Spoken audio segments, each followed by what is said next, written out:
Now over here we have two major techniques that we use. Okay, ideally is you are actually going to run into overfitting most of the time, about 80% of the time, right? But I mean, since you are going to work on real life situations, it's also possible that you're going to run into underfitting. Okay, so let's see how you're going to do it. Now over here I'm saying that the first technique that you can use is increasing the complexity of the model. Okay, increasing the complexity of the model. I'm going to demonstrate that one to you in the JFA. Now the next one here is reducing regularization. Earlier on, remember overfitting, I said that you can add regularization. Okay, you can add if you go all the way up, right? One of the techniques that I was telling you is to add regularization. Okay, let me even add that one here as add regularization. Okay, let me go all the way down here. So I'm going to add over here as add regularization. Okay, then I'm going to run it. Okay, so add regularization. So for overfitting you add regularization, but for underfitting you remove regularization if there's any regularization here which is preventing you from having a good accuracy, then you reduce it. Okay, either reduce it, or even if it demands you to remove it, you remove it completely. Okay, so these are the two techniques: either increase the complexity or you reduce regularization. Okay, so now let me show you this one over here, right? For instance, increasing the complexity of the model. Okay, now this one I'm going to use a different data set over here. I'm going to use this data set, which is the weather data. Okay, I've loaded it at the research session, so you can simply download it and then you can just work along. All right, so I'm just going to load it over here since I've already imported the libraries previously when we were doing the overfitting, when we're dealing with overfitting. So I'm not going to import any library again. I'm just going to read my data using pd.read_csv, and then I'm going to copy the path over here to bring it. Okay, I'm going to do that one, and then let me just store this one, right? Let me just call it weather data, something like that. I'm just gonna call it weather data. Let me use previous names that I've used before. All right, so that's fine for us. Okay, so let me show you what we have over there, right? Okay, let me run it. We see the data that we are dealing with. Okay, so now you can see over here, right, we have pressure, which is measured in millibars, and then we have humidity. Okay, we have two columns, right? Don't forget, this is just an index. We have two columns: pressure measured in millibars, and then we have humidity, right? It's a weather data, right? So now what I'm going to do over here is that I'm just going to indicate the pressure as an X value and then the humidity as Y value, right, as maybe my target, right? Okay, so, this is just a simple data set. Ideally, we've been working on large data set, but for this demonstration I'm using these small data sets for you to get a better understanding. Okay, so inside this weather data, I'm just going to select this one, the pressure, right, as my X, and then I'm going to use the pressure, the humidity as my Y. Okay, so I'm going to do over here, let me even do dot humidity. Right, you can just do use is capital H, right? You can just do it this way, or can do it the way I'm doing it now, right? Either of them works fine. All right, so I'm just divided into dependent and independent features over here. Okay, so that is done. What I'm going to do next is to split this, right? So I'm going to do from sklearn, right, from sklearn dot model underscore selection, right? I'm going to import my train underscore test underscore split. Okay, that's what I'm going to do. Then I'm going to use that train test split. All right, I'm going to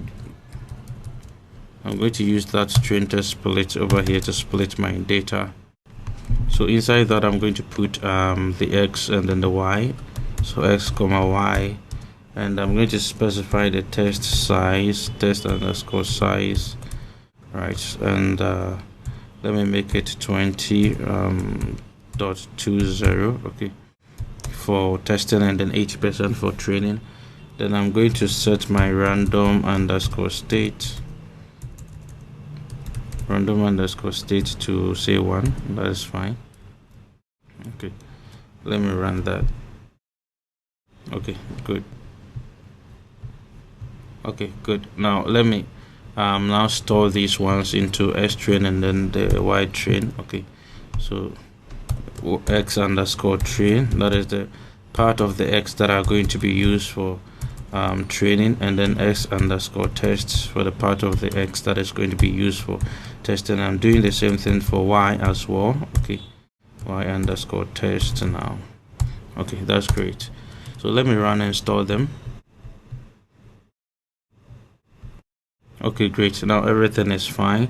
So what I'm going to do now is to now build a linear regression. Okay, so I'm going to do from, remember that here we have the target that I'm going to predict, which is the humidity, is a form of a continuous variable, so it's a regression problem. Okay, here we are not predicting either yes or no, or either cancer or no cancer, or whether a customer is going to pay back or not. Okay, there's a continuous output over here, right? Continuous variable, so it's a regression problem, so I'm going to use a linear regression.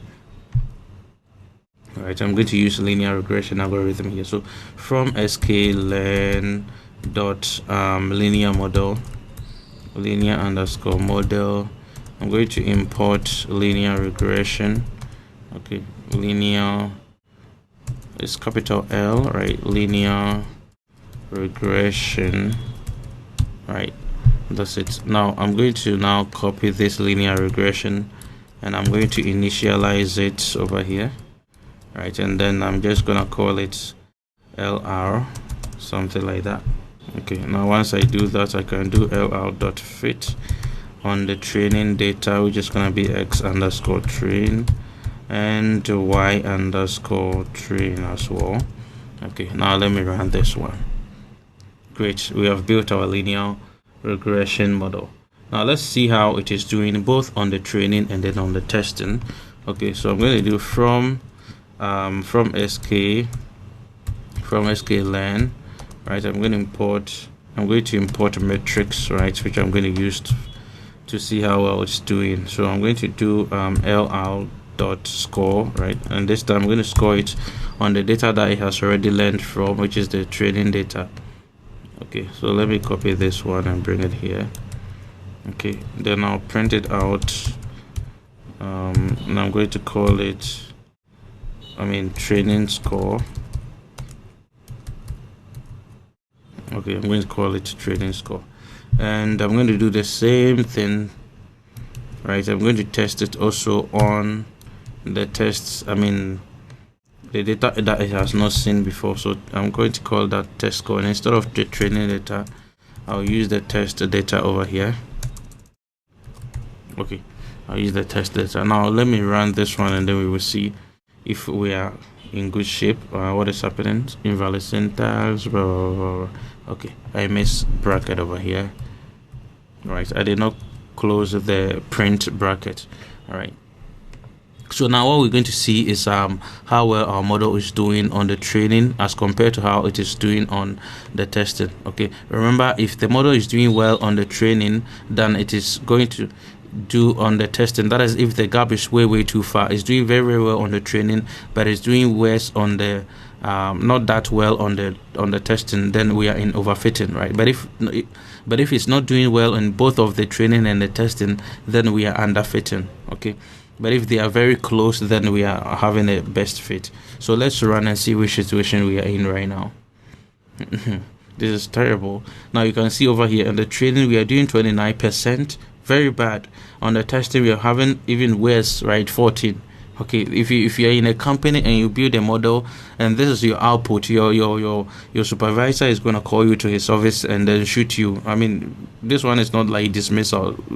He will actually shoot you because you're wasting the company resource. You're wasting their salary, you're wasting their internet, you're wasting their everything, right? Even if you're in the class and this is your score, you continue scoring 29% and 14%, they will end up dismissing you from the college. is terrible. It's very, very terrible. Okay, so what you can do here is to make sure that you do something to it, so that you not disgrace yourself and get being shot by your boss. All right, so let's see how we're going to solve this one over here, this underfitting. All right, now if you see the data set that we have, right, let me actually plot this data set so that we see what we have. Right, let's see how the data set looks like. I'm going to use 𝗊𝗏 over here to plot it for you to see. Right, so I'm going to import 𝗊𝗏 as SNS, and I'm going to use regression plot over here. So I'm going to do SNS.reg plot. That's a regression plot over there. Okay, and I'm going to put in my X and my Y. I'm going to plot the X and Y over here. Okay, and let me actually do it this way, and then I'm going to do plt.show. Right, so let me see how it looks like. Okay, now you see how it looks like. Okay, you see how it looks like. The data itself is something like this. Okay, this is the shape of the data set. Okay, but you can see that we are using linear regression, and linear regression is going to fit a line like this. Okay, which is not fitting. Okay, the linear regression line is not fitting. If you see what we have over here, right, the shadow under is a confidence interval. Okay, meaning that this is the kind of error that we are able to, accepting, or we are expecting. But you can see that where the data points are, if you are to measure these if we are to measure these errors, right, if we are to measure these errors, we're going to have a very huge errors. Okay, if we measure all these things and then sum them up, we're going to have a very, very huge errors. Right, if you see the confidence interval, we're only expecting the errors to be somewhere as wide as this one, but not as wide as what we are seeing. Okay, not as wide as what we are seeing as it is. You can turn off the confidence interval if you want. You can do CI, which is nothing but confidence interval. Okay, you can turn it to, you can put it to none, and then if you run it again, you see that we have only the line over there. This is how the data is. So it's not fitting. If we want to fit a line over here, the perfect line is to fit it something like this, so that it capture as many data points as possible. Okay, so let's see how we can solve this situation. Now what I'm going to do is that I'm going to if you see the techniques that we have, right, if we go all the way up here, one of the techniques is to increase the complexity of the model. Okay, so that's what I'm going to do, right? I'm going to move from just a linear regression to polynomial features. Okay, so that it's not going to fit just a simple regression line, but a complex one for us. Okay, so let's see how we're going to do that one. Now this is how it's going to be like. Okay, this is how it's going to be like. Now if you see our data set where we have our X and then the Y, okay, the pressure and then the humidity, which we have indicated as X and Y, okay, and then the X values are these and then the Y values, right? You can just check it from the data, right? We have the X is the pressure and then the Y is the humidity, right? We have 1014.40, 1014.20, 1014.47, right? 0.62, 0.6, 0.79, and so on and so forth. That's exactly what we have, right? 1014.40, 1014.20, blah blah blah, and the 0.62, 0.6, 0.79, and so on. Now what we're going to do is that we're going to move from just this simple data points, right? You're going to move from this linear data points to a complex one, which is going to be polynomial. Okay, which is going to be polynomial. Remember that in the linear regression class we saw the equation of a line, right? And it's just something like this. Earlier on we said that is the equation of a line is nothing but y, right? We're writing something like this: y equals mx plus c. Okay, we're writing something like it's just the same thing. Okay, we're saying that this one was x, this x was multiplied by 1, and then we generalize it to m. Okay, and then plus the y-intercept, we didn't know what it is, so we generalize it to c. Okay, so it's just the same thing that we are having over here, just that in this case, instead of the m, we are indicating it with theta. Okay, so here will be theta 0. Okay, and then if the data points are more, then it's going to be like y equals, right, m0 x0 plus m1 x1, something like that. Just the same formula that you see over here. Okay, now we're going to move from this simple formula that you see to to a polynomial, right? A polynomial of degree 2. Okay, that is why up here you can see that I'm squaring them. Okay, I'm squaring all the x values. So if I pick any of the x values, I'm going to square it. Okay, if I pick any of the s values, I'm going to square it. If I pick this one, I square. If I pick this one, I square. Now the y is our target, so there's no need to squaring or doing anything to it, because that's what we want to predict, right? The features that we are going to use to make the predictions are the ones that we're supposed to work on. Okay, so the y values are going to be the same, right? But the x values I'm going to square it using polynomial over here. Okay, so we're going to move from linear. Okay, we're going to move from linear to polynomial. Okay, polynomial. Okay, that's what we're going to do, from linear regression to polynomial regression. So let me show you how we're going to do this. So over here I'm going to do from sklearn, right? From sklearn dot preprocessing, right? So I'm going to import polynomial features. Okay, I'm going to import polynomial features. Now once I do that, I'm going to use this polynomial. I'm going to first initialize it. Okay, I'm going to do it over here, and then I'm going to set the degree to be degree 2. Okay, I'm going to set the degree to 2, and I'm just going to store it in maybe let me just call it preprocess. Okay, let me just call it preprocess underscore, right? Something like that. Then now I can use this preprocess. So it's just like you're building a model. Okay, I can use this one to fit on my x data. So I'm going to do fit underscore transform, right? And I'm going to transform the x, right? Then that becomes let me just call it x underscore poly, right? Just short to poly, that's fine. That is x polynomial features. Okay, instead of just the x features, now I have polynomial features. Okay, now let me print that one once I run this code for you to see. Let me see where it's pointing to.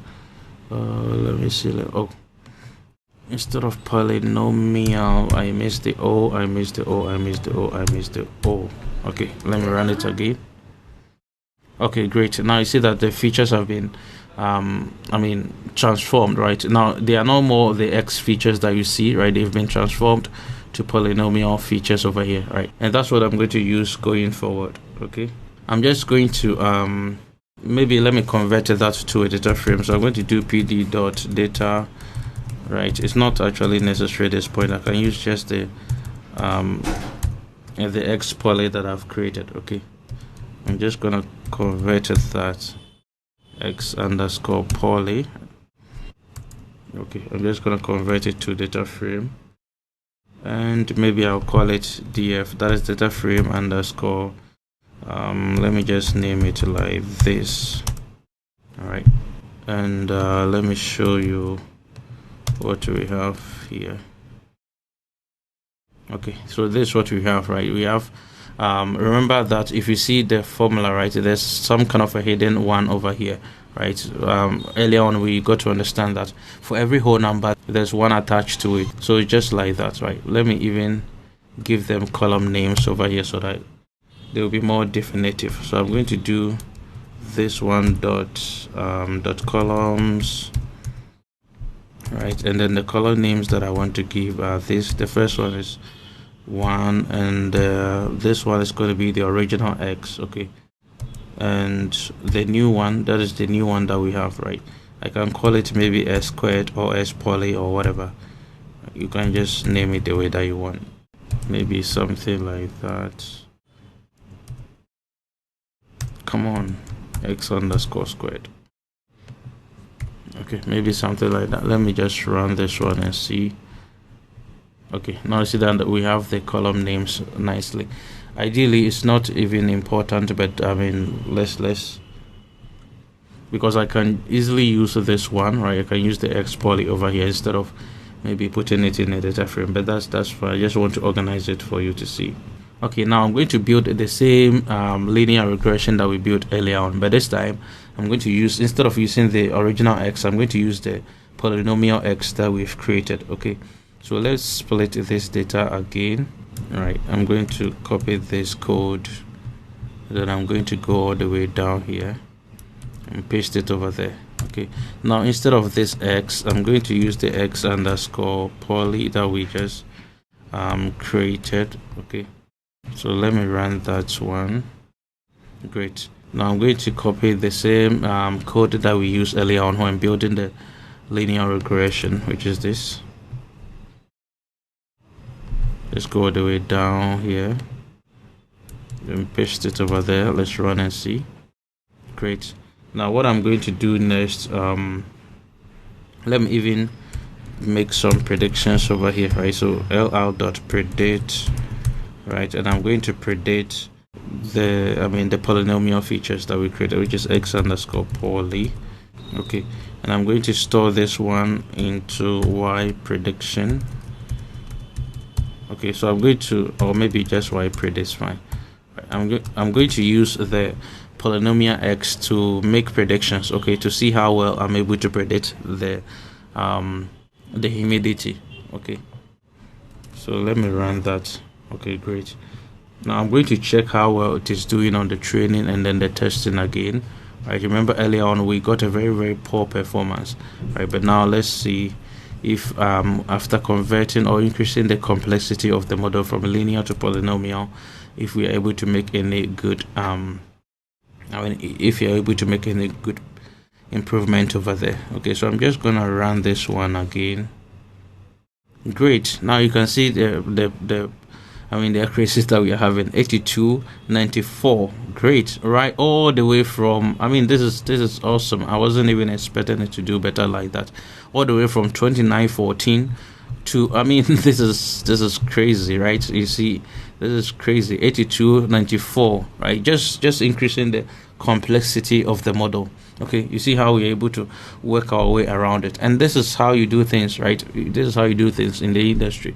Otherwise, you do this one and then you get frustrated. You can't even present your results, right? Because you cannot. How can you present your results that you have 2914? Okay, you need to do something. Let me now plot this one again and see if we're able to now fit the data, the curve very well instead of this line that we did. Okay, let me go down here and then let me plot that again. So I'm going to do this. Let me run this one, and this is what I'm going to do. I'm going to put the x and also the prediction right on top of this one and see. So plt dot y. So I'm going to do plt dot plot. Okay, plt dot plot. Now I'm going to plot the x and the predictions that I do, so that I'll be able to compare how things are working. Okay, I'm going to do that. Now I'm going to turn off that linear regression line that we fit. Okay, we can also leave it. If you don't want to turn it off, you can just leave it. I'm going to set this one to false. Okay, let me run this one and see. Great. Now you can see how we're able to fit it. Okay, we are able to capture as many data points. Now if you measure the errors, it's going to be very less. Okay, if you measure the distance of the points from the predicted line, you can see that the distance is now very small. Okay, right, as compared to the way it was earlier on. Okay, let me even put the both of the lines here so that you get to see. Okay, let me turn this one on again. Right, let me turn that regression line on. Right, let me run it. Okay, right, earlier on we're having the line like this, so the error was very high. Most of the data points were not even closer to that blue line, but now you can see that with the polynomial, after increasing the complexity, you can see that with the polynomial curve that we have over here, is fitting very well for us. Most of the data points are being captured. Okay, and that's how you do it, and that's why we're able to improve the performance significantly like that. Okay, so this is how you solve underfitting, right? And previously we have also seen how you solve overfitting. Okay, so I hope you have enjoyed these two videos of solving overfitting and underfitting. Okay, and I'll very much appreciate if you give a good rating and a good review to this course. That's all I require in return. of giving time, doing all this kind of research, and bringing how we do things in the industry to you. I mean, in return, I would like you to give a good rating and then a good review comment to this course. Okay, so see you in the next tutorial. Have a nice day.